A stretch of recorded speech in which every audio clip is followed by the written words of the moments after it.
Don't worry about an interview. We're just here to hang out and have a good time. All right, we're just hanging. This is my friend, Josh Ong.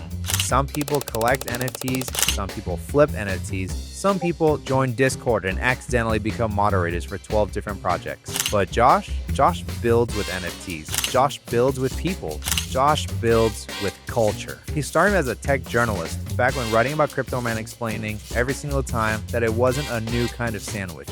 He was there when Web3 was still Web 2.5 with a bad attitude. Then one day, he mints a Bored Ape. Instead of just tweeting vibes and logging off, he does something wild. He builds a community, real people, real conversations, and yes, some very real yacht parties. Now, Josh didn't just collect an ape, he became an ape. He leaned in, posted the Twitter spaces, organized the meetups, helped turn one of the weirdest things on the internet into one of the most exciting things in culture. As co-founder of Boardroom Ventures, he helped brands walk into Web3 without uncertainty. He brings strategy, he brings a story, he brings just enough skepticism to keep things grounded, but never enough to stop the fun. Today, we were lucky enough to spend a day with him in New York City. We first started off at the Shed's Dr. Off lobby to show Josh the Diffused control piece by Beeple.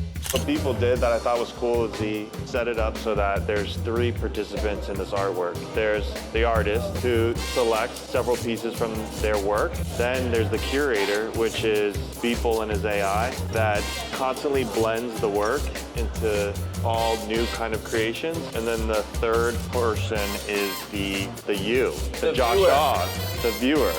Next, we had to hitch a ride to our next location, but since it's New York City, we got lost on the way. Once we got our ride, we headed towards the NFT Wall, where Josh showed us some of his favorite pieces on the wall. Josh, what are some of your favorite pieces on here? Yeah, well, you know what I love about this is like you actually see some friends. So we got Crypto Painter right here, K-Train, I think, K-Train. Betty's up there, the OG. We got Gene right there. That looks like Lucas. Yeah. And of course, show us his famous tattoo. Then, he took us to his favorite place of all time, Olive Garden, where he explains to us what it means to build identity in a decentralized world. And what do you do when your digital persona is more famous than you? And most importantly, how does a guy end up with a golden card from Olive Garden? Let's ask him. Mr. Ong, your table being upgraded. Thank you.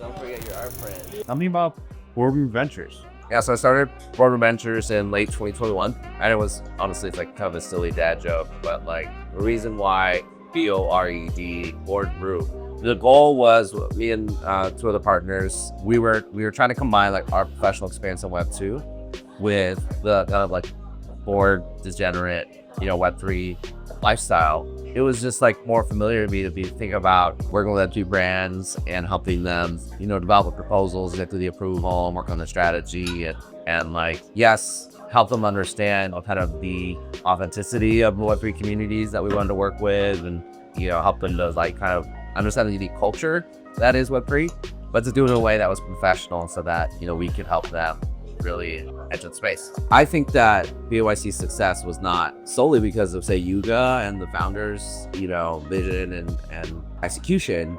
It was like they actually had the like generosity to say like, we're going to share this IP with you.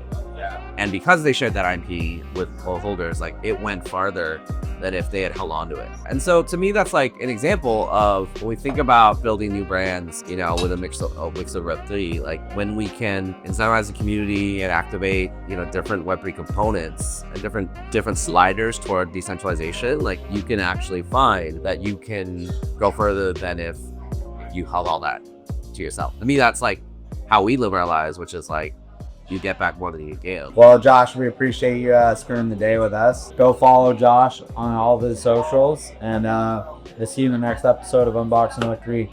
Thank you. Olive Garden's like Web3 because we're all family here. Wag me. Yeah. The Times Square Olive Garden is a very exciting treat for all New Yorkers and tourists alike.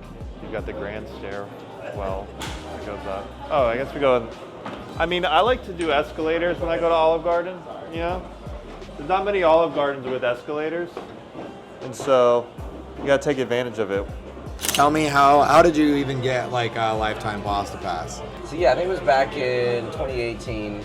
Olive Garden dropped 50 lifetime pasta passes they were $500 each. So the day came, they went live, and I just used my like sneaker buying skills to just click really fast, just fill out the thing, and I got an email the next day, and it's like, congratulations, you won the lifetime, you gotta buy the lifetime pasta pass. So this is my retirement plan.